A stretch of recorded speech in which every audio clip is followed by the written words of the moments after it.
Here's the thing. I haven't seen a single Downton Abbey episode.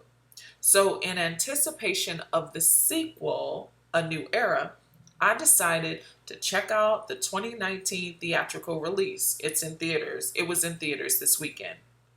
And the theater was relatively packed.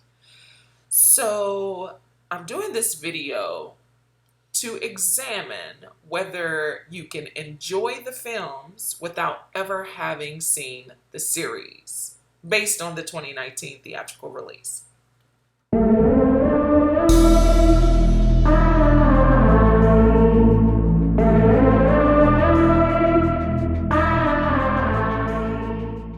Now, first off, the cast is stacked. Here are the faces I recognize: Dame Maggie Smith, Michelle Dockery, Elizabeth McGovern, Imelda Staunton, Robert James Collier, and Hugh Bonneville. I remember him from Notting Hill. The wages are a scandal, aren't they? So in this adaptation, the Crawley family and the Downton Abbey staff prepare for a visit from the King and Queen of Great Britain. But what keeps you engaged, that's a basic story, basic premise. But what keeps you engaged is what happens behind the scenes. It unfolds like a soap.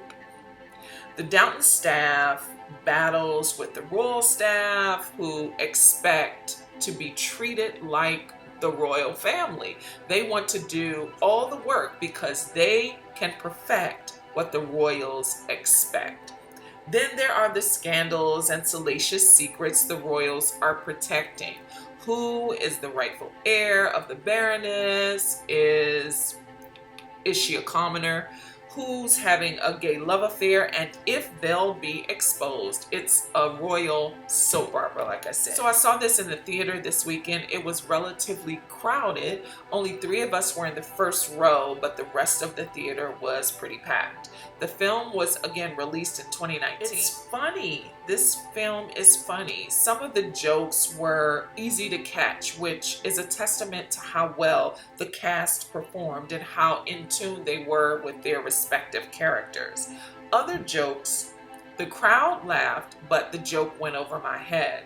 The costumery was so sophisticated. The setting takes place in the 1920s, so they were draped in flappers and clochets, hats, Mary Jane's knee-high tights, pearls. The men wore tailored suits and tuxedos. The queen wore her metalled sash over her couture, I'm guessing Chanel, Hartnell, or Schiaparelli.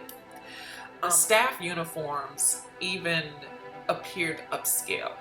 The only articles that were understated were the tiaras. You can tell that they were replicas. The score is beautiful. It sounded very regal. Every musical piece seemed to anchor each scene.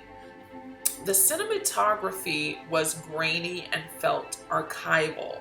It felt like I was watching microfiche footage. The cinematographer was Andrew Dunn from The Crucible, The Madness of King George, and from Gosford Park. So he's a big deal. I think the ashy texture and earth tone imagery were a nice touch. It's not distracting. So in essence, I think you can enjoy this franchise without ever having seen an episode of the series. After watching the trailer for Downton Abbey, A New Era, my interest in the franchise peaked.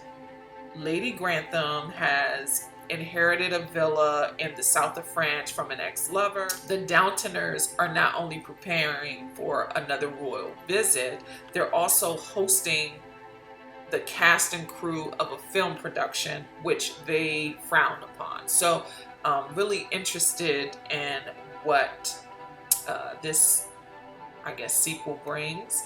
And they're also adding, so the original cast is returning, and then they're adding Dominic West, okay, to the cast. It's going to be released in theaters on May 20th, a week before Top Gun Maverick. I'm definitely going to see this film in the theater.